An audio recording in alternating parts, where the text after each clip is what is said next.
Riser and Podcast listeners, sesaat lagi kita akan menyimak Rise Podcast, persembahan Kingdom Business Community yang hadir untuk menginspirasi Anda dengan topik-topik kontekstual dan syarat akan nilai-nilai transformatif yang akan melengkapi setiap Anda dengan wawasan dan panduan praktis dalam menjalankan usaha atau bisnis, serta karir atau apapun profesi Anda.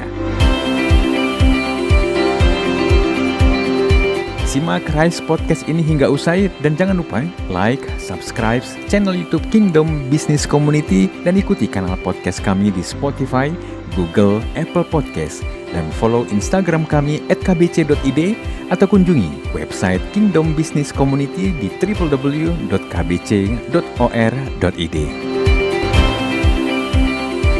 Rise Podcast, Voice of a God-Centered Marketplace Community, we podcast with heart. Selamat mengikuti.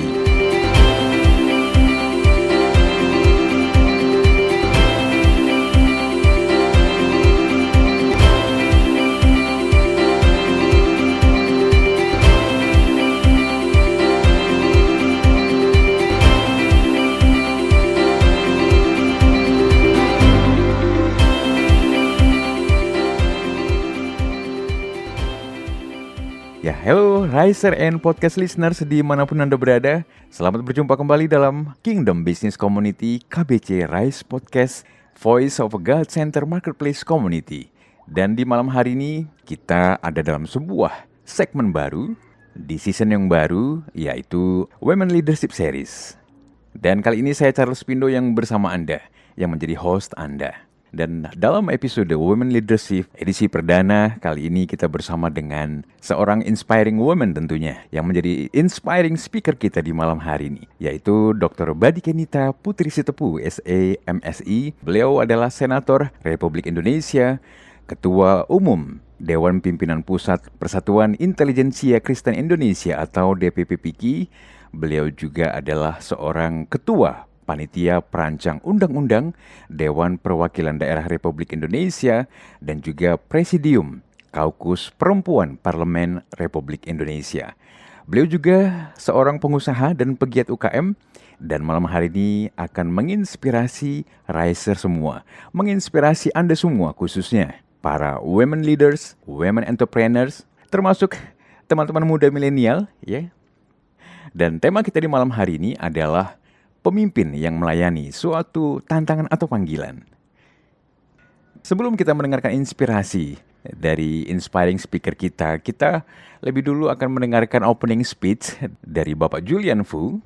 Beliau adalah Ketua Umum KBC Indonesia.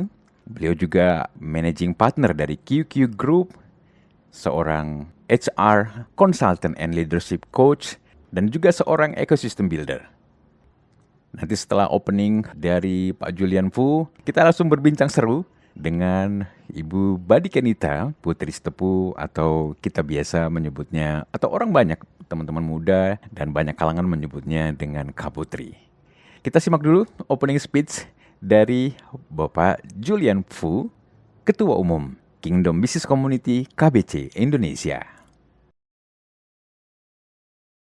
Ada kata-kata bijak yang sangat inspiratif sekali dari Ray Leblon yang berkata, sebenarnya kalau setiap kita sebagai pemimpin setiap hari belajar memperhatikan sesuatu, kita pasti akan belajar sesuatu. Bahasa Inggrisnya lebih simpel dikatakan, if we pay attention, we always will learn something. Nah, dalam Rise Podcast seri khusus yang rekan-rekan sekalian akan nikmati dalam program-program kedepannya dari Rise Podcast ini, akan ada Women Leadership Series, di mana kita akan menghadirkan rekan-rekan kita, para pemimpin wanita yang inspiratif di bidang mereka masing-masing. Entah dalam panggilan mereka di dalam melakukan suatu tugas di dalam bisnis atau pekerjaan, entah di dalam birokrasi pemerintahan, entah di dalam area sosial, non-profit. Setiap kepemimpinan wanita yang dipercayakan Tuhan itu sebenarnya sama dengan apapun posisi kepemimpinan yang dilaksanakan oleh para pria. Karena leadership is not about gender, leadership is about influence. Teman-teman mungkin pernah dengar ya, jangan-jangan ada banyak pemimpin informal yang jauh lebih berpengaruh daripada posisi pemimpin formal. Kita sering lihat, ya ternyata seorang wanita yang dipercayakan Tuhan di dalam keluarga bisa mempengaruhi sang suami jika dia di dalam posisi bisnis, pekerjaan maupun pelayanan. Ya, karena mereka adalah penolong juga di dalam keluarga. Jadi dalam segmen Rise Podcast kali ini, kita betul-betul akan membuka telinga, membuka mata hati kita untuk bisa memperhatikan, mendengarkan, dan pasti kita juga bisa belajar sesuatu. Nah, kalau kita lihat hari ini, kita akan diperkenalkan nanti bagaimana belajar dari seorang sahabat, seorang pemimpin, mungkin juga mentor buat orang-orang yang beliau bimbing, Dr. Badi Kenita Putri Sitepu. Kalau saya baca profil beliau, melihat sepak terjangnya di media, beliau pasti adalah seorang organisatoris ulung, dipercayakan memimpin Ketua Umum DPP PIKI Persatuan Intelijensia Kristen Indonesia, Persatuan Cendekiawan Kristen, ya, ilmuwan Kristen juga. Beliau juga senator di DPD Republik Indonesia, pengusaha dan pegiat UKM juga. Nah, kita bisa belajar bagaimana Ibu Badi Kenita dari sejak usia muda mendapatkan panggilan untuk menjawab tantangan isu sosial yang biasanya kerap menghinggapi para pebisnis atau orang-orang yang sedang mengajar impian.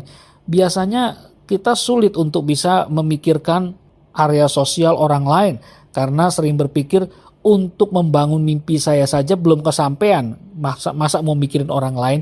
Kadang-kadang ini seperti telur dan ayam, mana dulu ya, kita jadi kuat dulu, sukses dulu baru menolong orang lain, atau justru mempunyai hati dulu menolong orang lain sambil kita mengejar kesuksesan. Saya kira kita tidak perlu diperhadapkan, dibenturkan dengan dua situasi yang dilematis ini, karena itu seperti dua sisi mata uang.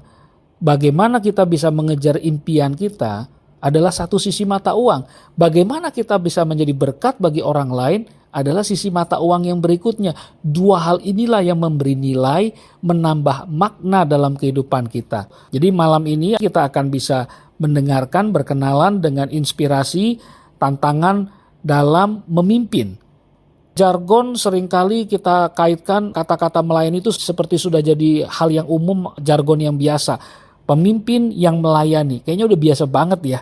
Tapi sebenarnya ini juga kita harus berani memindahkan jargon menjadi inspirasi yang menjadi aksi yang nyata. Karena kalau kita bilang, itu jargon, ya kita nggak akan pernah ada karya sesuatu yang bisa jadi kesaksian di bidang itu. Tapi kalau kita berkata, enggak, pemimpin yang melayani adalah sebuah basic, adalah sebuah fondasi, adalah sebuah tantangan bagi saya atau panggilan. Ini kan kita juga bilang ini tantangan atau panggilan kan. Kalau saya melihat bahwa sharing dari para pemimpin di dalam dunia bisnis ataupun dalam industri tertentu di mana wanita dipercayakan jadi pemimpin, ada hal-hal banyak yang bisa kita pelajari juga. Paling tidak seorang wanita, seorang ibu punya kemampuan lebih dalam hal mendengarkan. Kita sering tahu mereka mengayomi anak-anak, merawat dan menumbuhkan secara alamiah. Saya pikir saya pernah sharing di seri sebelumnya tentang bagaimana sih para pemimpin wanita yang harus beradaptasi di era disruptif ini adalah adaptive leadership, punya yang namanya kepemimpinan yang adaptif. Saya kira ibu, wanita, kita bisa belajar banyak dari mereka. Bisa ngatur tugas rumah, adaptif sekali, punya anak pertama, anak kedua, cara ngajarnya, cara didiknya beda, bisa membangun teamwork di rumah, anak satu bantu apa, anak dua bantu apa, mengingatkan urutan pekerjaan untuk asisten rumah tangga, multitasking, melakukannya semua. Wow, bukan sesuatu yang mudah.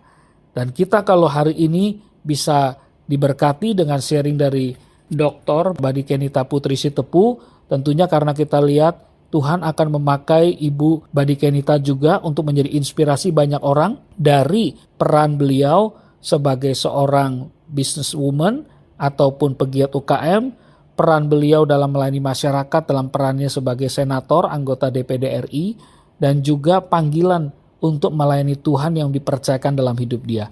Mari kita buka hati dan kita betul-betul perhatikan mutiara-mutiara kehidupan apa yang bisa kita pelajari dari sharing di Rise Podcast kali ini. Dan untuk para riser, ingat, if you pay attention, you will learn something. You will always learn something. Selamat belajar, selamat mendapatkan inspirasi baru. Tuhan memberkati.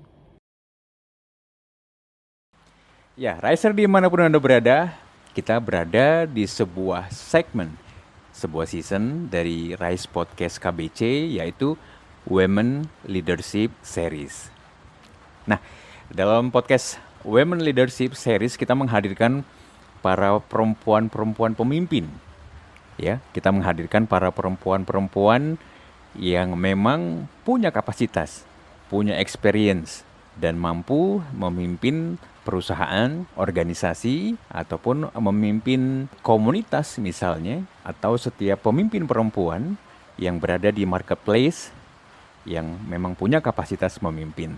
Nah, kisah-kisah inspiratif dan juga topik-topik yang leading kita hadirkan dalam special edition Women Leadership Series. Dan seperti saat ini di edisi podcast kali ini, kita bersama dengan seseorang yang saya katakan memang she is an inspiring woman. Kita sekarang sudah bersama dengan narasumber kita yang sudah bersedia meluangkan waktunya di sela-sela aktivitas mengabdi bagi negara, bagi marketplace, bagi masyarakat.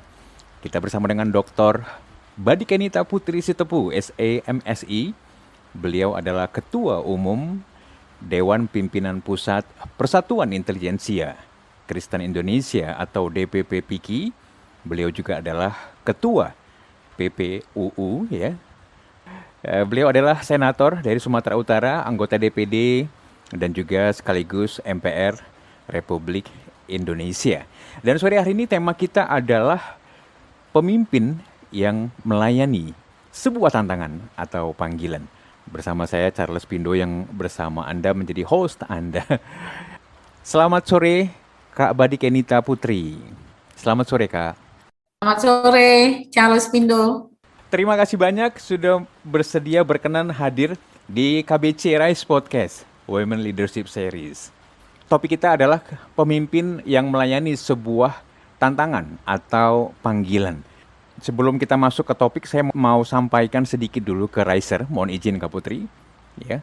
Dan Riser, kalau misalnya sampai saat ini, dan dari episode sebelumnya juga bersama Pak Julian Fu, yang juga di episode ini tadi sudah memberikan opening speech untuk kita, ya, bahwa sejak dimulainya era Internet of Things yang dilanjutkan dengan digitalisasi, revolusi industri dan juga transformasi teknologi yang makin masif di hampir semua lini ya, hingga saat ini. Nah, ternyata secara langsung atau tidak diikuti dengan perubahan pola dan karakteristik pemimpin perempuan baik di dunia usaha, profesi, seiring dinamika sosial ekonomi dan budaya yang terjadi di marketplace. Nah, ditambah lagi dengan masa pandemi COVID-19 telah merubah tatanan hidup manusia dalam berbisnis, berprofesi, bersosialisasi di masyarakat. Bahkan kita juga di Indonesia mengalami ada perubahan mendasar tatanan hidup, bahkan bermasyarakat, bahkan bernegara, berbangsa juga. Nah, ternyata model kepemimpinan tidak lagi monoton pada pola konvensional, tetapi perlahan dan pasti beralih kepada adaptasi terhadap perkembangan teknologi yang kemudian berdampak pada pola komunikasi dan bentuk interaksi yang berbeda.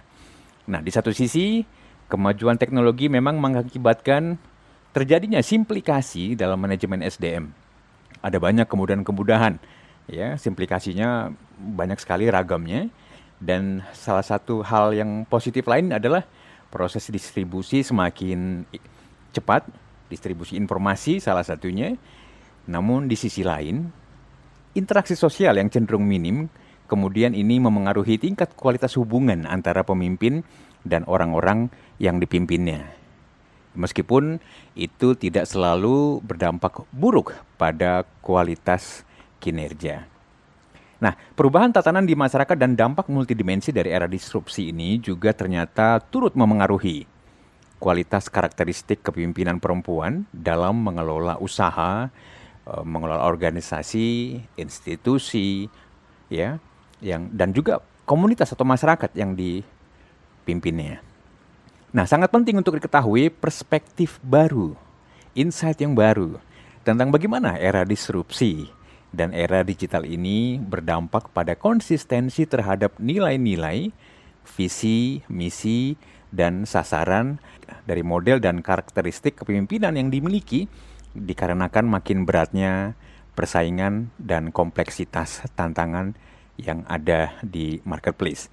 Nah, di episode kali ini untuk mengetahui apakah karakter kepemimpinan yang melayani itu suatu tantangan atau panggilan, podcast kali ini menghadirkan Ibu Dr. Bani Kenita Putri Sitepu SEMSI sebagai narasumber untuk memberikan perspektif yang bersifat empiris, reflektif, dan juga persuasif.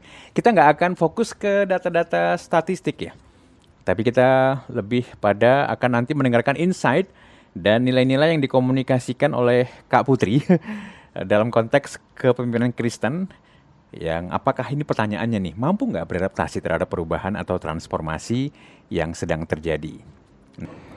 Ya, harapan kami di edisi podcast kali ini, setiap Anda, para pemimpin perempuan, ya, baik Anda sebagai pengusaha ataupun leaders di organisasi, di komunitas, ataupun di marketplace Anda, bisa mendapatkan insight, mendapatkan inspirasi yang berdampak permanen.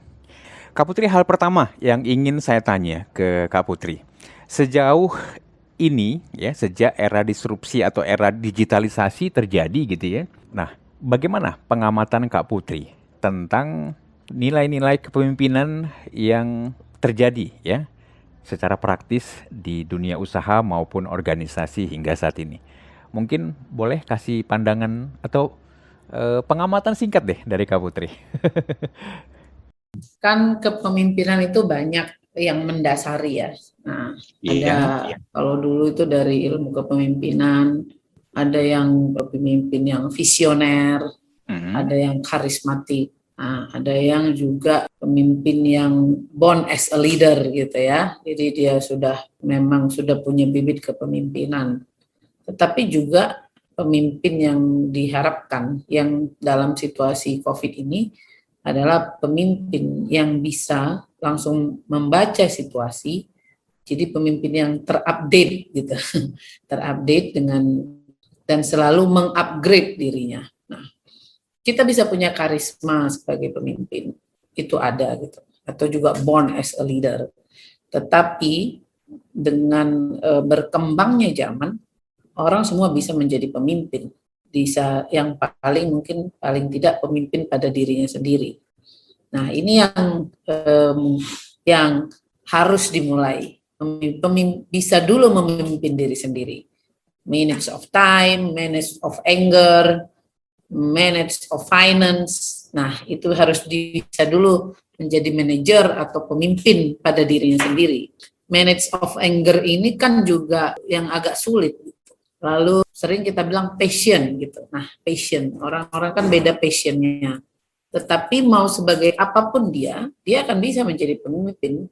Yang terkadang itu adalah untuk menjadi pemimpin itu memang tidak boleh bertinggal dalam zona yang aman. Nah, kepemimpinan itu juga ada periodiknya, ada periodenya. Nah, ketika dalam periode akan menjadi pemimpin atau ketua atau apa dalam satu organisasi, itu kan euforianya beda. Lalu ketika ada di organisasi itu, nah ada yang ketika dianggap zonanya itu sudah aman, nyaman, tidak ada lagi, tidak mengupgrade dirinya. Sama seperti juga dalam keimanan kita. Nyaman misal di dalam gereja, kebaktian, persekutuan. Tetapi kalau ada tantangan, ini kan seolah-olah itu menjadi hidup dan ada api atau nyala di dalamnya. Nah, ini yang membedakan juga beberapa generasi gitu, X, Y, Z gitu ya. Nah, yang mungkin juga ini ada misal dari orang tua yang tadi born as a leader, tetapi juga ada yang born nggak pernah merasakan ada kepemimpinan atau keteladanan. Jadi ada keteladanan itu, jadi basic ataupun background orang menjadi pemimpin itu juga berbeda. Dan itu bisa juga menciptakan dia menjadi tipe pemimpin yang berbeda gitu. Itu yang hal-hal awal mendasar. Kemudian ada lingkungan, environment itu juga sangat mempengaruhi ke arah mana pemimpin itu menjadi seperti apa gitu pemimpinnya. Selain itu, yang paling mendasar itu adalah tadi emotional intelligence, intellectual, emotional, ada IQ, ada EQ, ada lagi SQ, spiritual question itu. Nah, ini yang rasa iman itu. Nah, kita bisa juga menjadi pemimpin yang karena smart, atau karena punya uang, atau karena born as a leader dari sudah ada endowment yang cukup besar, sehingga saya adalah pemimpin. Nah, ketika kita punya spiritual question itu, SQ-nya itu kan mengarahkan kita. Ada logik, ada hati, tetapi yang sisi lain dari itu naluri, lalu hikmat. Nah, itu yang spiritual question itu. Kita percaya bahwa ada hal-hal di dalam alam raya ini yang mengatur bagaimana berputarnya bulan mengelilingi bumi dan bumi melakukan perputaran terhadap matahari sehingga ada siang dan malam. Nah, pemahaman itu secara sains lalu dibawa ke dalam keimanan, dan kita membaca di dalam kitab-kitab, baik itu Alkitab, di Al-Quran, di Alkitab mungkin keteladanan pemimpin Abraham atau Musa atau Moses atau Daud atau David. Nah, hal-hal ini kan kita bawa dalam spiritual. Nah, itu membuat kita bisa membayangkan suatu era atau decade pada saat mereka memimpin.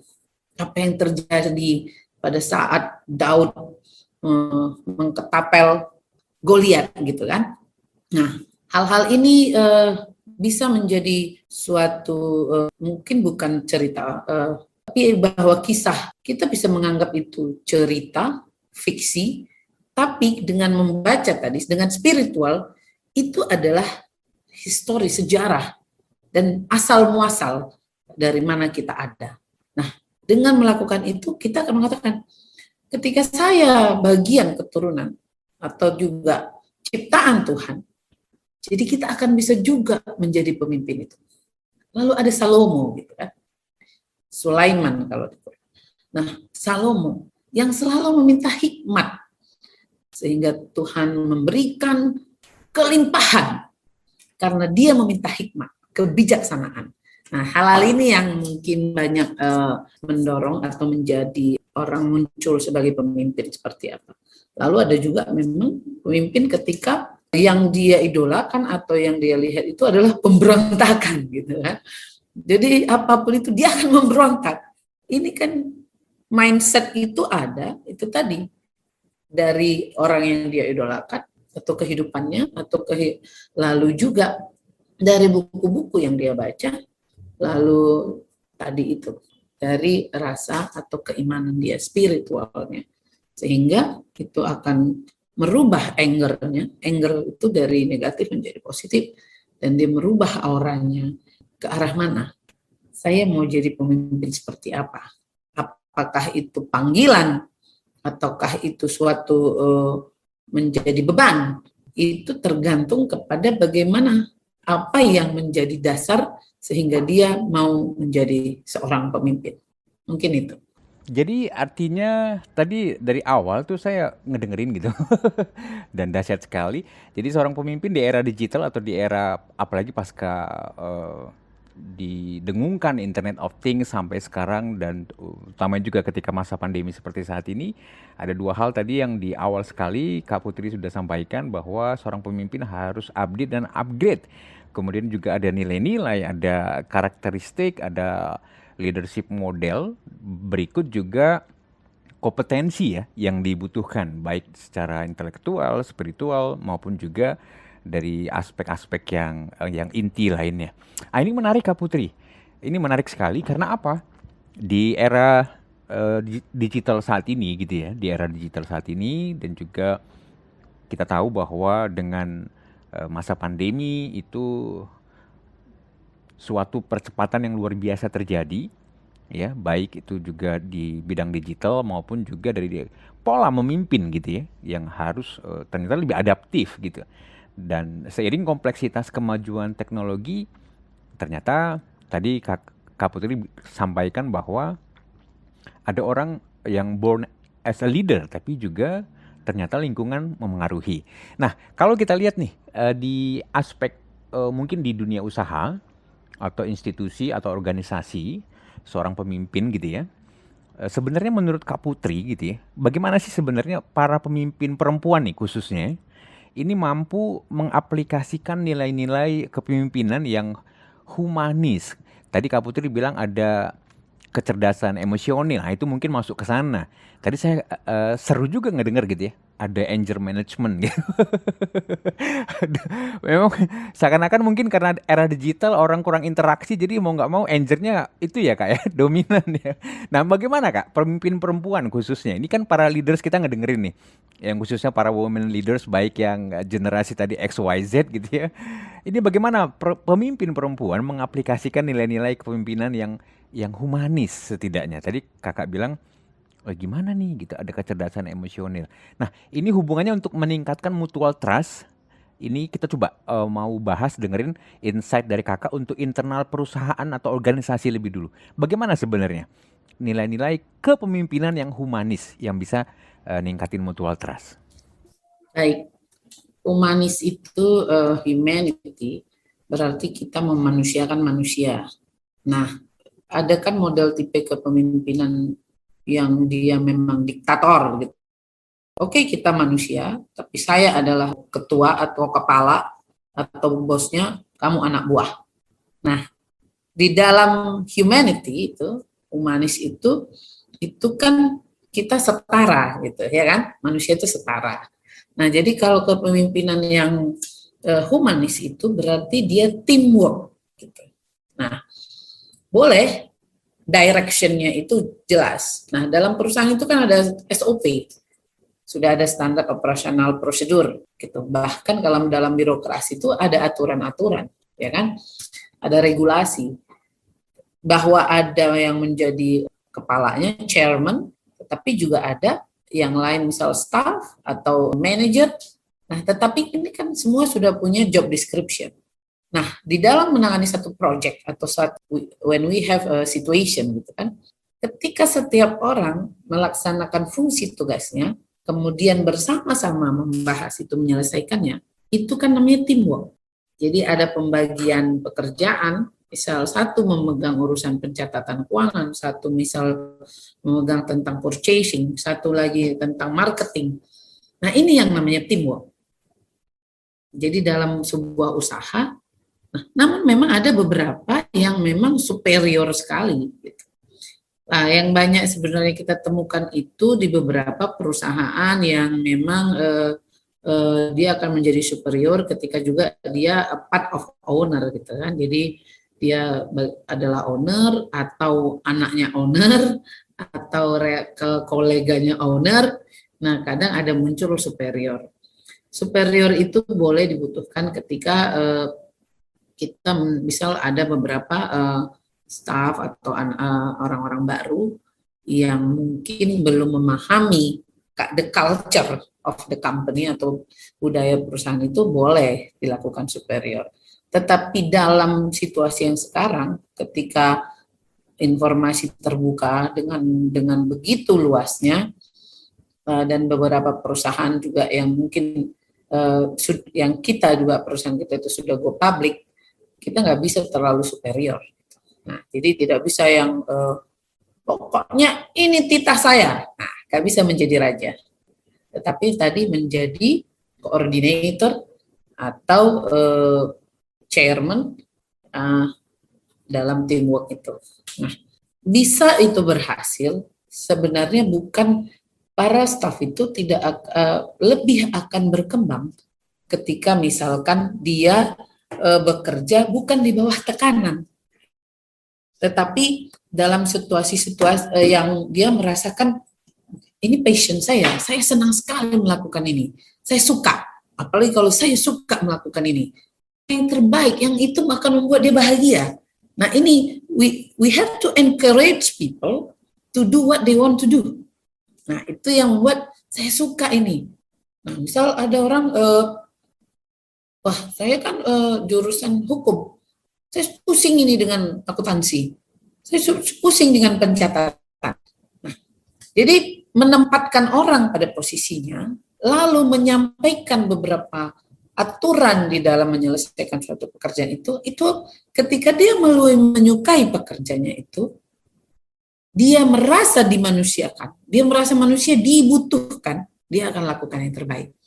Nah, memang banyak orang dulu, zaman dulu mengatakan, wah susah kalau ibu-ibu atau perempuan jadi bos, repet aja kerjanya, atau apa namanya baper, suka bawa perasaan, gitu, nggak pakai logik gitu, lalu suka apa namanya ini salah itu salah, baru pelit atau apa. Nah, kalau sekarang saya bisa melihat wanita atau perempuan pemimpin itu kan juga sudah banyak merubah dirinya dengan terbukanya informasi, dengan juga terupdate-nya pendidikannya, lalu juga beberapa pelatihan atau juga rapat-rapat, mungkin beberapa perusahaan melakukan pelatihan, dia kan sudah mulai membuka dirinya. Oh ternyata hal yang ini tidak bisa saya lakukan di lingkungan pekerjaan. Karena hampir semua pekerjaan sekarang adalah teamwork. Baik itu di oil and gas, yang dulu itu sangat superiornya dibutuhkan commander. Sekarang tetap teamwork. Karena ketika commander, satu dia agak lelet dari itu, bisa meledak itu misal minyak. Nah, kalau di dalam hospitality, itu benar-benar teamwork. Nah, jadi pelatihan-pelatihan tadi kepemimpinan itu, atau kalau di pemerintahan misal PIM 1, PIM 2, lalu ada untuk ini ada Lemhanas. Nah, ini sudah mulai muncul perempuan itu sudah ada di situ. Nah, kita bisa melihat misal Menteri Keuangan dengan apa namanya penampilan yang ini, tetapi yang isi kepalanya bisa memperlukan logiknya, instingnya, apa namanya powernya ketika berhadapan dengan dunia lain, dunia luar gitu ya, misal dalam satu conference internasional, itu yang dibutuhkan apa? Experience dia tadi, knowledge-nya dia, lalu power, the woman power, bagaimana bisa membuat diam para pemimpin di negara lain. This is Indonesia. Nah, itu berarti penguasaan materi kan, pemahaman gitu akan sebuah topik atau situasi yang sedang terjadi. Kenapa? Karena saya ada di situ, saya pelakunya, saya melihat, saya sudah mempersiapkan, dan saya punya tim. Nah, teamwork yang mensupport data, yang memberikan juga melihatnya itu bisa memview dia apa yang terjadi. Nah, jadi kalau kita sudah dibekali, misal tadi itu, if ada data, kemudian ada tim yang memang trusted gitu ya, capable trusted itu, udah kita akan lebih enak menjadikan sesuatu dan menyampaikan. Ini kan kalau kita menyampaikan sesuatu, nggak taunya salah masukannya. Wah, itu yang pernah misal presiden salah datanya atau salah ininya, terus dibaca salah, wah bisa rusak gitu. Itu apa di perusahaan juga kalau ada data yang salah, misal dibutuhkan tadi tekanan nitrogen sekian besar, tiba-tiba dibuat berbeda, meledak, meninggal orang gitu. Kalau di dalam misal marketing, oh tadi sudah disetujui kontrak dengan misal satu perusahaan airlines, mereka akan ada di hotel ini dengan sekian kontrak sekian setahun ini. Nah kalau misal oke, 338.000 US dollar dengan 380.000 kan beda gitu. Nah jadi harus firm. Jadi humanis, tetapi juga harus tetap kecermatan tadi itu. Lalu kan memang ada beberapa juga tipe manajer atau apa, sehingga sering misal orang Jerman itu jadi accounting, lalu orang Asia itu marketing gitu. Ada beberapa hal-hal itu. Nah kita bisa belajar untuk itu, walaupun terkadang wah kan nggak gitu budayanya. Nah, di sini yang memang harus kita bisa membalance seorang perempuan atau wanita harus bisa membalance otak kiri dan otak kanannya, ya kan? Nah, ada otak kiri yang memang begini, saya belajar ilmu ekonomi itu seperti ini. Apabila kita meningkatkan investasi, maka kita akan revenue akan seperti ini, akan terjadi seperti ini. Nah, misal itu otak kiri, otak kanan begini. Sebenarnya sisi yang otak kanan tadi itu tadi rasa keibuannya, memperhatikan orang, empatinya. Nah, kalau ini bisa diseimbangkan, udah pasti emosi yang tadi yang lu bodoh ya nggak bisa ngerjain, nah itu nggak akan keluar. Nah, itulah humanisnya. Bukan berarti humanis bahwa ya udah buat apa, buat aja yang kamu suka, nggak seperti itu. Nah, seperti kalau misal pendidikan di Jepang, jumlah SKS-nya itu kan lebih kecil, tapi bahkan dibiarkan dia berkreasi pada waktu bermain anak-anak. Nah, sehingga kiri dan kanan, di sini ada seni, di sini ada kreativitas, di sini ada sains. Nah, silakan memilih ke bagian mana yang dia lebih dominan dari sisi human ya, manusia. Karena apa? Tipikal manusia itu hampir sama semua. Yang membedakan tadi hanya beberapa gitu. Tapi kadang kita kan membaca, oh kalau lihat dari bentuk hidungnya atau cara matanya, wah nah, itu kan ada juga ada di buku. Begitu dia Charles Pindel. Iya, Riser, Anda sudah dengerin gitu ya, khususnya Anda para para women leaders, para pemimpin perempuan. Nah, ini bedanya nih kalau kalau kita ngedengerin pemimpin perempuan yang punya pengalaman, ternyata tidak hanya satu bidang gitu ya. Ini menarik sekali. Nah, untuk Anda para women leaders, para pemimpin perempuan, tadi Anda sudah dengarkan. Sebenarnya dari perspektif perempuan seperti ini gitu ya. Ini menarik sekali karena apa? Humanis versi perempuan ternyata dipengaruhi oleh banyak hal yang begitu apa ya? Begitu mungkin eh, variannya itu seimbang dengan kemampuan perempuan multitasking kali begitu kali ya.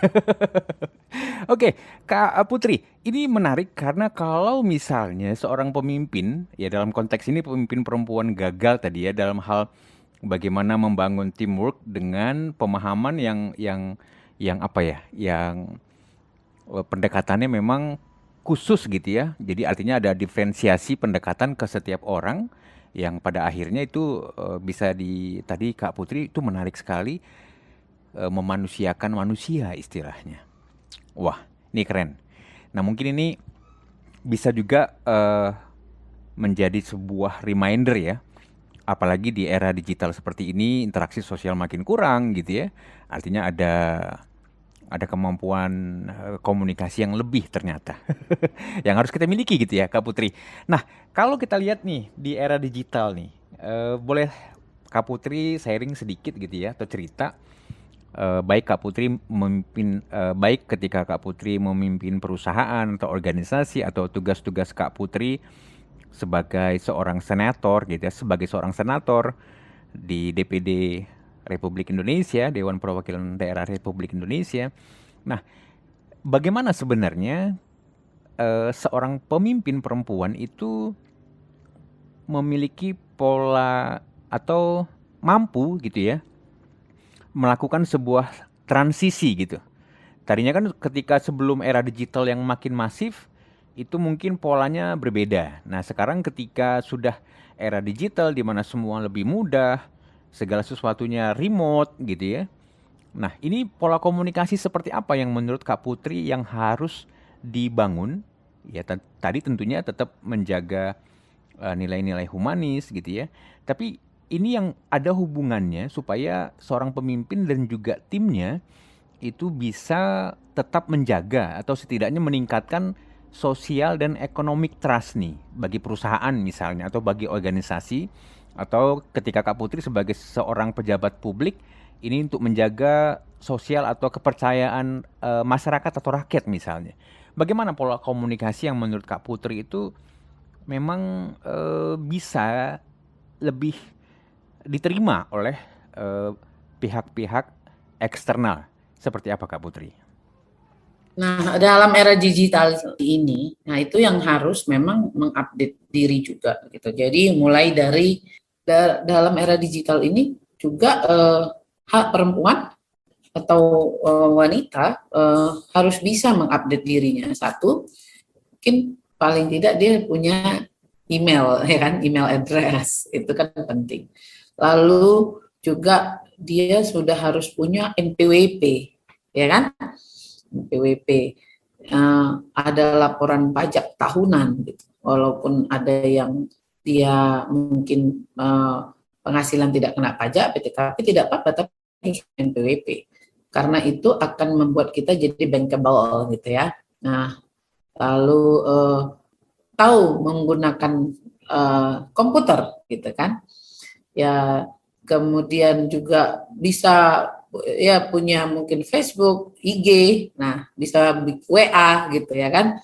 Karena itu kebutuhan yang kadang-kadang kita tidak bisa katakan, wah saya tidak mau ikut dalam hal itu. Ada pemimpin yang sukses dengan tidak punya itu.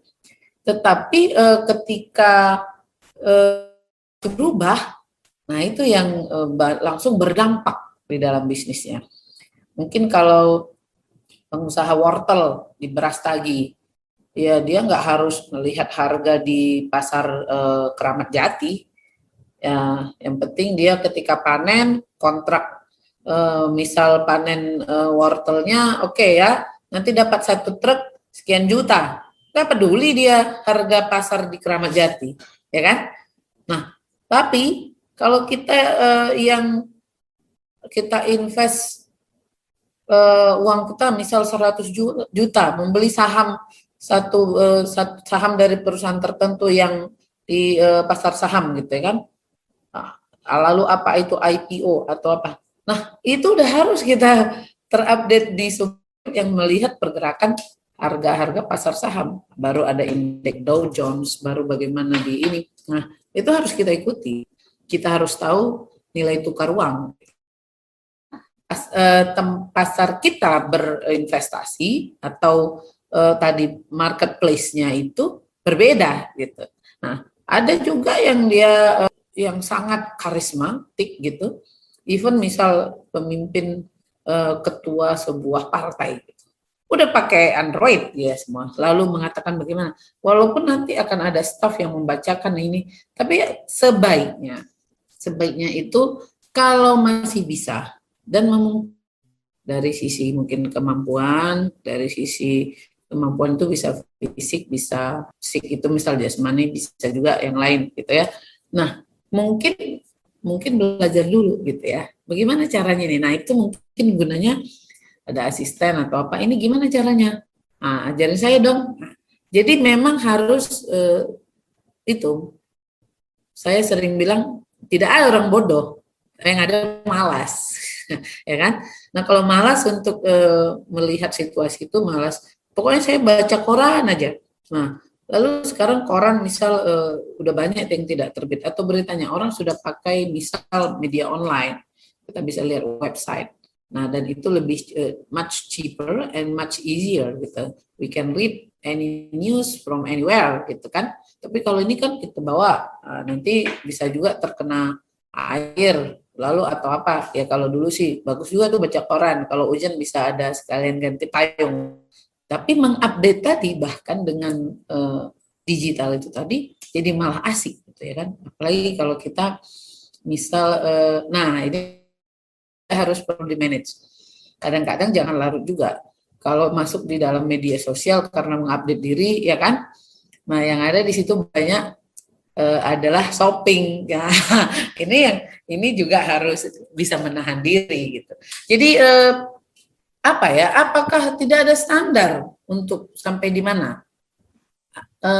Mungkin standar itu kalau kita yang membuat standar untuk diri kita.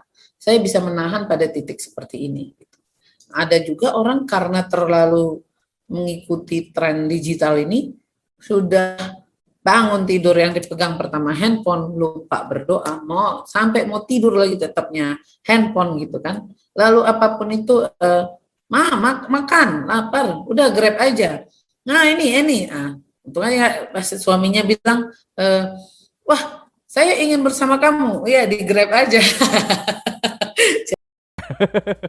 Sebenarnya tadi yang paling penting dari Kak Putri yang saya tangkap adalah bahwa sebenarnya kemauan kita gitu ya untuk mengupdate diri terhadap segala kemajuan dan salah satunya adalah digitalisasi itu harus disertai dengan beberapa hal yang memang ikut mendukung begitu ya, baik secara internal maupun eksternal.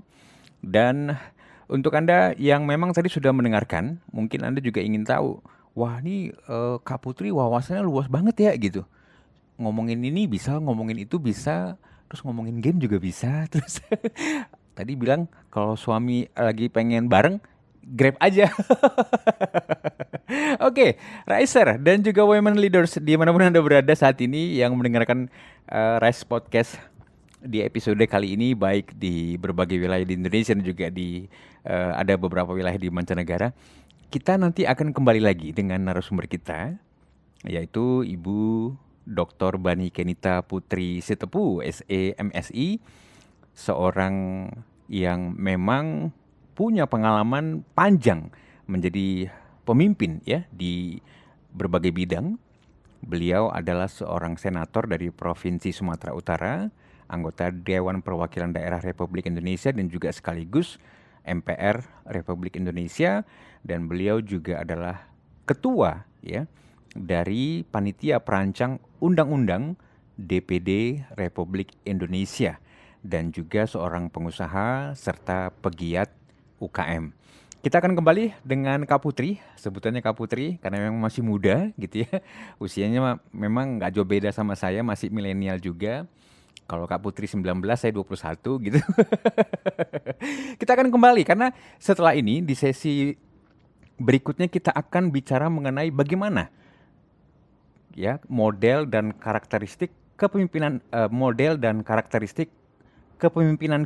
kepemimpinan Kristen ini bisa diadaptasi oleh para pemimpin perempuan dalam mengaplikasikan nilai-nilai ya yang memang punya impact, punya tujuan. Dan tadi Kak Putri juga sudah sampaikan bahwa ketika kita berhasil mengupdate diri, nah ini berarti kita juga harus siap menghadapi berbagai macam kompleksitas, tantangan dan permasalahan di dunia usaha, di dunia kerja, maupun juga di organisasi atau institusi yang Anda pimpin ya sebagai seorang pemimpin perempuan.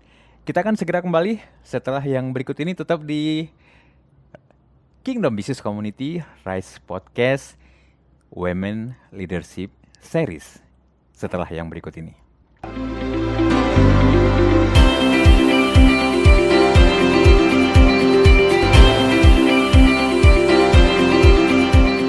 Riser and Podcast listeners dimanapun Anda berada, saat ini Anda tengah menyimak KBC Rise Podcast Special Edition Women Leadership Series. Untuk informasi lebih lengkap mengenai Kingdom Business Community, kunjungi www.kbc.or.id www.kbc.or.id atau hubungi Sekretariat Nasional Kingdom Business Community di 0817 131 257. 0817 131 257. KBC Rise Podcast Women Leadership Series dipersembahkan oleh Kingdom Business Community. We podcast with heart.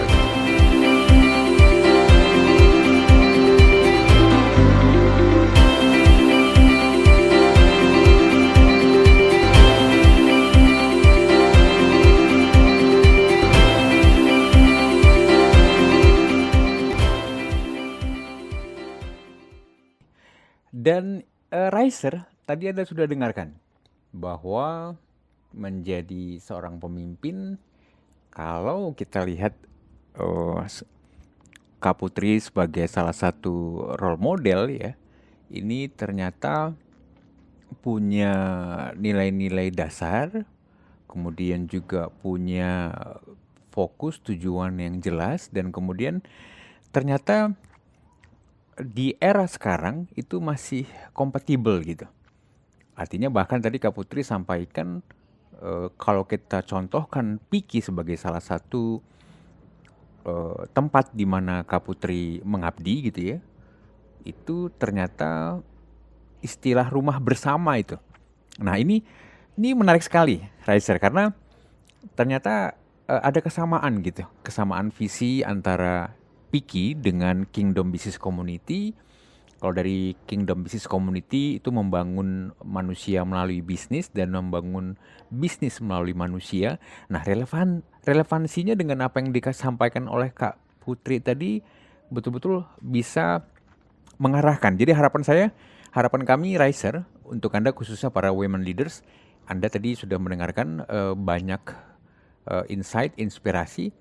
Nah, kita akan coba minta Kak Putri bisa memberikan tips-tips praktis gitu. Tapi sebelum Kak Putri memberikan tips praktis, mungkin nggak ya gitu kalau KBC Kingdom Business Community itu dengan Piki kerjasama ngebuat sebuah women leadership course misalnya. Wah, keren ini. Ya kan? Artinya di Piki sudah ada banyak sekali pemimpin dan nahodanya adalah Kak Putri sekarang. Di KBC juga banyak sekali pemimpin dan dinahodai Pak Julian. Nah, mungkin nih ya kalau Pak Julian juga ngedengar dan setiap pengurus KBC juga ngedengar, saya sih kepikiran begitu Kak Putri. Bisa membuat sebuah women leadership course gitu ya untuk bidang-bidang yang sesuai dengan keindonesiaan. Tadi Kak Putri sampaikan bahwa kalimat terakhir tuh saya suka banget. Untuk bangsa dan negara. Wah, ini keren. Aduh, capek nih. Gak maksudnya capek. Mikir, wah gitu ya. Tapi ternyata memang ada, Riser. Jadi, di episode ini memang spesial karena memang Women Leadership Series yang kita podcast inilah pertama kali gitu ya, seorang leader perempuan. Jadi Kak Putri nih pembicara utama pertama nih ya, yang memberikan materi ini di KBC dan ini akan diperdengarkan ke seluruh elemen, seluruh alumni KBC ya. Nah, Kak Putri sebelum kita akhiri, kadang-kadang kan gini, bukan kadang-kadang sih, maksudnya gini, ini kan pendengar kita juga, listeners kita juga ada yang milenial Kak Putri.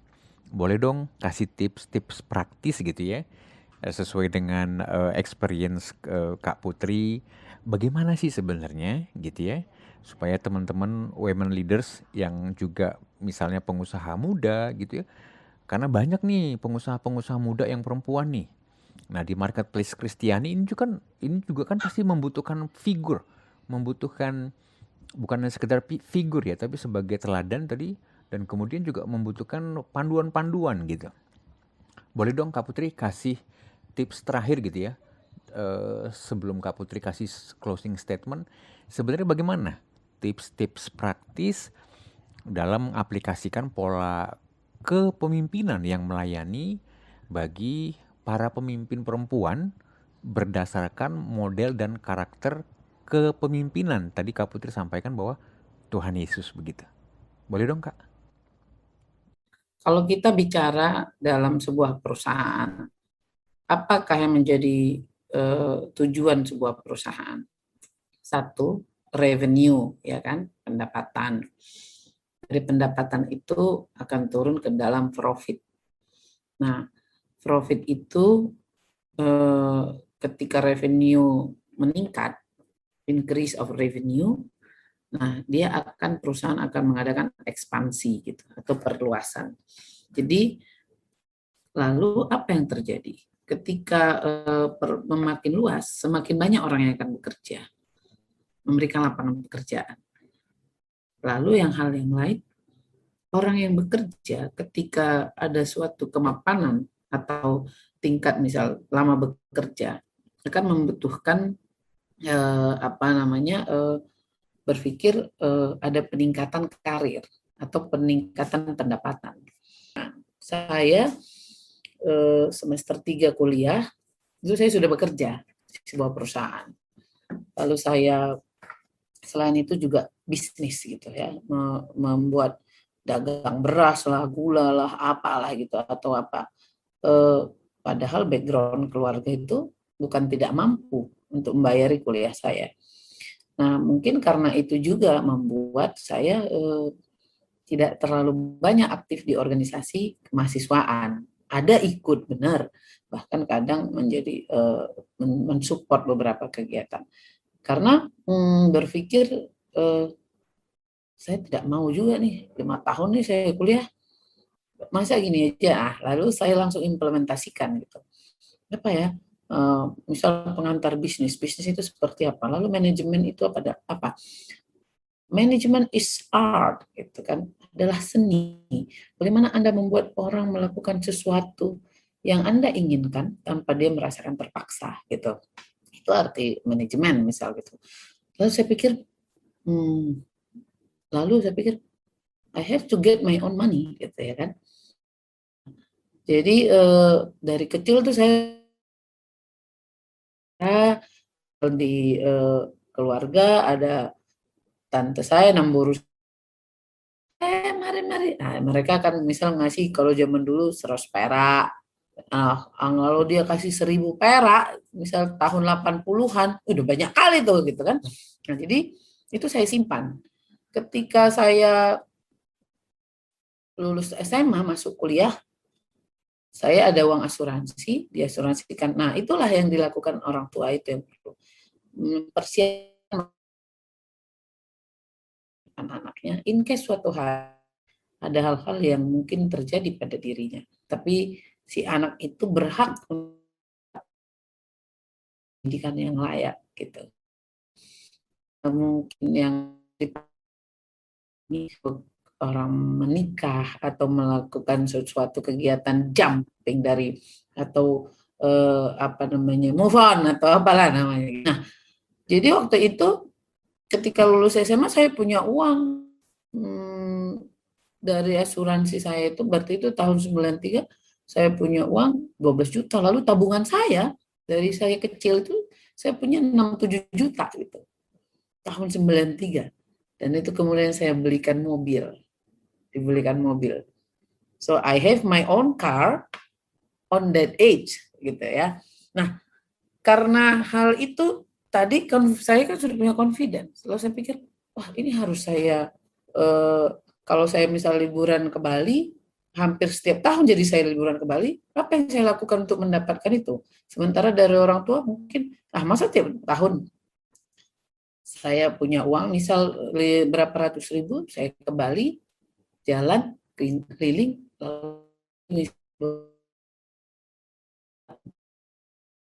ke Meko, ke 5.000 saya bisa jual 15.000 atau ini keuntungan berapa kali lipat. Saya punya tabungan lagi gitu. Dan apa? Karena punya di dalam kepala itu ada tujuan. Saya harus ke sana. Saya akan melakukan ini. Itu di dalam perusahaan juga seperti itu. Jadi memberikan orang itu akan loyal bekerja kepada kita, satu karena bisa kita yang kedua, dia akan mendapatkan penghasilan reward. Nah, yang ketiga, yang mungkin 1, 2, 3 ini bisa aja yang mana ada yang paling duluan, bahwa dia merasa memiliki a part of that business, a part of that company. Jadi aku harus membuat usahaku ini membaik karena aku bagian dari ini. Nah, itu yang harus kita munculkan kepada seseorang. Itu yang harus kita munculkan juga di dalam PIKI.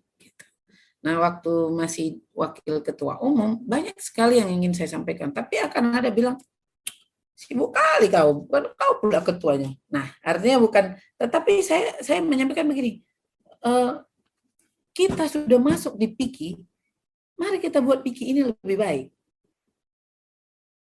Sehingga bukan untuk melihat, oh Badik Kenita itu hebat, tidak. Tapi PIKI itu sebagai wadah yang kita pilih, kita mau, kita masuk di dalamnya, itu wadah berkumpul di mana para intelektual Kristen bisa menyumbangkan pikirannya, memberikan hal-hal yang baik, dan itu kita bisa sampaikan kepada pemerintah untuk Indonesia yang lebih baik. Bahwa we compete with other country. Kita bisa bahkan lebih bagus. Apa? Kita punya sumber daya alam yang yang tidak perlu kita dengung-dengungkan, karena sumber daya alam tanpa sumber daya manusia yang mengelolanya dan mengembangkannya, dia hanya akan menjadi sumber daya alam dengan harga tukar competitive advantage yang sangat rendah ketika compare to teknologi gitu. Nah, pemahaman itulah yang selalu membuat saya whatever you say, ya kan? Saya yang tujuannya apa? Ketika kita tujuannya adalah untuk pikir yang lebih baik, untuk usaha yang lebih baik, untuk hidup yang lebih baik, silahkan saja. Pasti ada yang suka atau tidak suka. Dan pasti ada juga, kalau istilah sekarang, tidak puas. Tapi kan kita hidup bukan untuk pemuas gitu ya kan. Nah, jadi biarkan. Tetapi itu tadi, apa sih tujuan kita bekerja di situ? Misal saya ngajar dulu di sebuah universitas gitu. Tujuan saya adalah untuk sharing knowledge, sharing ilmu, sharing experience, dan itu bisa memberikan pengaruh kepada orang lain. Nah, bukan ya udah yang penting ini aku kerja nih ya, oh dapat duit nanti, aman nih.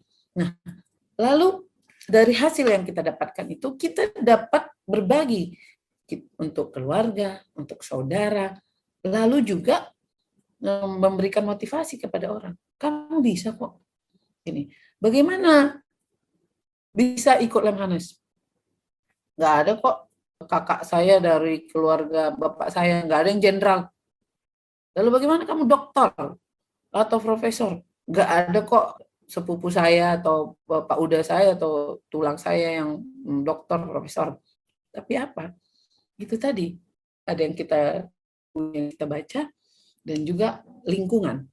Masuklah dalam lingkungan, misal kita, kalau kita mau jadi dokter, masuklah dalam lingkungan yang di situ banyak dokternya, sehingga kita termotivasi gitu kan. Nah, kalau kita mau dokter, kita mau ngambil profesor, duduklah kita tiap hari di warung, bercakaplah kita tentang dunia ini dari Sabang sampai Merauke, dari Afrika sampai Australia, dan hanya untuk menghabiskan satu gelas kopi, kita hanya akan ada di situ. Tapi ketika kita masuk dalam lingkungan-lingkungan, orang bercerita tentang riset, orang bercerita tentang Scopus, gila ya, orang bercerita misal tentang kalau e-views itu, wah lain, ada nih cara untuk mengolah data yang lebih ini. Nah, itu kan akan membuat kita, oh iya. Nah, jadi kita bisa menjadi apa yang kita inginkan, tetapi akan lebih termotivasi atau ketika atmosfernya atau influence-nya di dalam lingkungan itu juga. Nah, apa yang mau kita apakan di dalam Piki itu adalah menjadikan Piki rumah bersama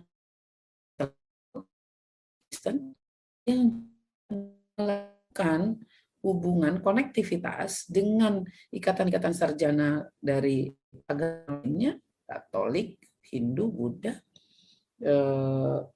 Islam, gitu ya.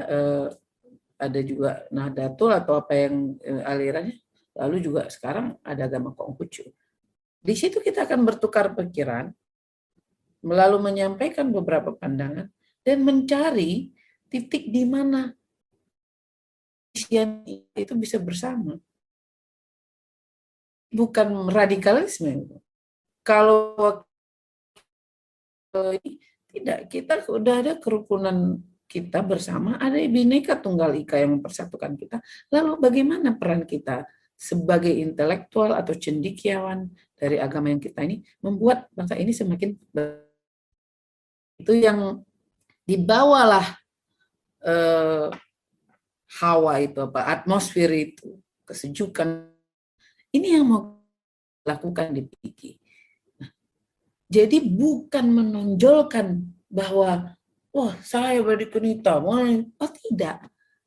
Intelektualitas kita tadi, intelijensia kita itu, kita pakai untuk tadi itu, melayani. Apa tantangannya? Yaitu saat ini nanti dalam HB, ISKA semua, laki-laki. Nah, inilah pertama kalinya juga ketua umum PIKI perempuan. Dan terkadang akan tantangan, apa pula ini? 50 tahun pun belum. Apa yang dia? Bahwa sering orang menganggap umur itu tingkat kedewasaan. Biarkanlah, tetapi one day dia akan menyadari cibiran itu sebenarnya merusak dari pikirannya, gitu kan? Karena dia tidak membuat dirinya bahagia. Dan dari pikiran itu dia stres sendiri dengan diri orang lain, itu kan ngurangin kesehatannya. Ngurangin kesehatannya bisa ngurangin umurnya. Nah, itu yang bisa dilakukan. Jadi, terima kasih kepada Tuhan Yesus, terima kasih kepada semua saudara-saudaraku DPD PIKI yang juga sudah memilih Waketum PIKI dulu menjadi ketua umum. Dan ini sebenarnya, nah ini tantangannya Charles. Tantangannya, apakah dengan pola kepemimpinan atau apa yang saya yakini bisa membawa PIKI menjadi lebih baik? Itu tantangannya. Tetapi saya akan ingat bahwa kursi yang sudah disiapkan tadi, di mana saya menjadi center of attention, orang menunggu apa yang akan dilakukan. Ini yang saya tadi itu tetap ingat, ada teamwork. Nah, PIKI, DPP PIKI yang sekarang ini adalah tempat berkumpulnya, rumah bersama kaum intelektual Kristen. Dan ini bukan dibutuhkan. Nah, ini mungkin nanti, puji Tuhan, mungkin saya S1-nya manajemen, how to manage all of this expertise, all of this kekuatan-kekuatan, kemampuan-kemampuan, kehebatan-kehebatan dari pengurus DPP PIKI itu bisa bersama-sama di bidang-bidangnya. Itu sebenarnya yang penting. Nah, mungkin ada beberapa momen ketika saya yang harus bicara, tapi saya bicara sebagai PIKI, ketua umum PIKI, dan mungkin supporting sistemnya ini ada dari para pengurus DPP PIKI. Jadi teamwork, ya kan? Nah, ini yang harus disampaikan karena ada di PIKI itu lebih senior secara usia, lebih banyak pengalamannya, lebih banyak fundingnya, ya kan? Walaupun saya misal pengusaha atau apa, ada lagi yang lebih pengusaha dari itu, lebih banyak titelnya, ya kan?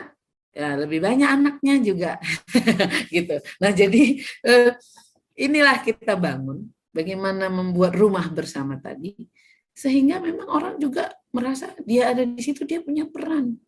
Ketika PIKI ini lebih baik, teman-teman di daerah juga ada semangat. Kalau ini sekarang sudah tersusun pengurus, masih ada 40 orang tadi mendaftar waiting list. Bolehkah kami bergabung di PIKI? Wah, kita tentu saja. Tapi kita juga ada aturan kongres, menghasil ada formatur yang membentuk. Nggak mungkin kita ujuk-ujuk lagi karena ini mau membuat nama-nama yang di luar. Itu harus kita hargai. Harus kita hormati keputusan kongres. Nah, dengan melakukan itu, jadi tidak akan ada kekhawatiran kita bahwa akan, wah ini salah dan kita melakukan amanat kongres. Namun bisa juga akan kita buat lembaga-lembaga yang bisa mensupport itu dan kita bisa bersama-sama. Intinya tidak ada satupun yang akan ditinggalkan. Mari bersama-sama kita membuat PIKI menjadi rumah bersama kaum intelektual Kristen dengan mempergunakan semua yang kita miliki, talenta-talenta yang ada pada kita, pengalaman-pengalaman, jaringan yang ada di kita, ini bersama-sama sebagai teamwork. Nah, bahwa itu sebuah kapal harus ada nahkodanya, sehingga arahnya tidak satu ke kiri, satu ke kanan. Izinkanlah saya, doakanlah saya, dukunglah saya untuk bisa bersama dan menjadi nahkoda, di samping dibantu dengan para wakil ketua umum, sekretaris jenderal, bendahara umum bersama-sama dan semua pengurus ketua bidang, sekretaris bidang, bersama-sama kita membuat PIKI ini menjadi rumah bersama kita untuk hal yang lebih baik. kita bisa memberikan peran dan memberikan manfaat untuk bangsa dan negara kita. Demikian, Charles. Oke, Raiser, saya sendiri setelah tadi tips-tips praktis dan kemudian Kak Putri menutup dengan bagaimana peran kita untuk bangsa dan negara. Nah ini dia, ini yang paling penting, Raiser, bahwa melalui Rise Podcast season Women Leadership series ini, nilai-nilai kebangsaan juga memang menjadi hal mendasar, dan ini inspirasi atau insight yang sangat penting yang baru saja kita dapatkan dari Kak Putri. Kak Putri, thank you. Kak Putri, terima kasih banyak sekali. Kak Putri sudah berbagi, sudah saya yakin inspirasi-inspirasi yang Kak Putri sudah bagikan sejak awal sesi hingga saat ini pasti sangat bermanfaat untuk women leaders khususnya, dan juga setiap podcast listeners sekalian dimanapun berada. Kak Putri boleh dong sebagai closing statement tentang tema kita, supaya itu bisa menjadi reminder, supaya setelah podcast ini usai didengar oleh setiap riser, itu ada langsung affirmative action nih, ya, maksudnya ada kesegeraan gitu yang bisa memicu atau memotivasi setiap riser. Silakan Kak Putri. Baik, riser, bahwa dalam hidup tidak selalu seperti yang kita rencanakan. Bahwa dalam hidup tidak selalu seperti yang kita inginkan. Tapi kita bisa menghidupkan apa yang kita inginkan, dan bisa kita menghidupkan apa yang kita rencanakan. Do the best that you can. Dan never stay in comfort zone. Sehingga kita akan tetap hidup dan bertumbuh. Tuhan memberkati. Ya, Riser dimanapun Anda berada, kita sudah mendengarkan inspirasi-inspirasi yang luar biasa dari narasumber kita di malam hari ini. Dari Ibu Dr. Badi Kenita Putri Sitepu SE MSI. Beliau adalah Senator Republik Indonesia dari Provinsi Sumatera Utara. Beliau juga merupakan Ketua Panitia Perancang Undang-Undang Dewan Perwakilan Daerah Republik Indonesia. Beliau juga merupakan Ketua Umum Dewan Pimpinan Pusat Persatuan Intelijensia Kristen Indonesia atau DPP PIKI. Dan beliau juga adalah Presidium Kaukus Perempuan Parlemen Indonesia, yang dimana anggotanya berasal dari anggota DPR RI dan juga DPD RI. Dan beliau juga adalah seorang pengusaha dan pegiat UKM. Dan Riser serta podcast listeners dimanapun Anda berada, untuk berinteraksi lebih dekat dengan Kak Putri, Anda semua para women leaders, setiap listeners bisa mengikuti. Anda semua silahkan ikuti, silahkan follow akun Instagram official dari Kak Putri, yaitu @badikenitaputrisitepu. Sekali lagi, akun Instagram official dari Kak Putri @badikenitaputrisitepu. Dan malam hari ini, harapan kami apapun yang disampaikan, apapun yang dibagikan, inspirasi-inspirasi ini berdampak permanen untuk kita semua. Sampai jumpa di episode berikutnya.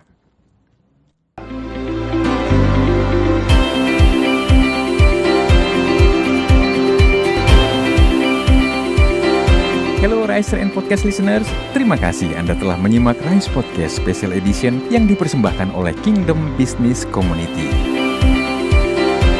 Harapan kami setiap episode Rise Podcast dapat menginspirasi Anda untuk terus mengalami transformasi dalam melakukan bisnis dan profesi Anda untuk tujuan yang mulia, membangun bisnis melalui manusia dan membangun manusia melalui bisnis.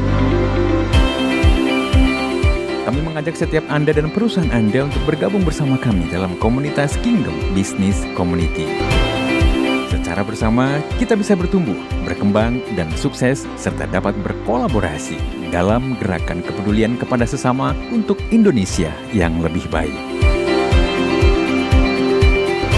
Untuk dapat bergabung, silahkan kunjungi website Kingdom Business Community di www.kbc.or.id atau hubungi Sekretariat Nasional KBC di 0817 131 257. Sekali lagi, www.kbc.or.id. Rise Podcast Kingdom Business Community. We podcast with heart. Sampai jumpa.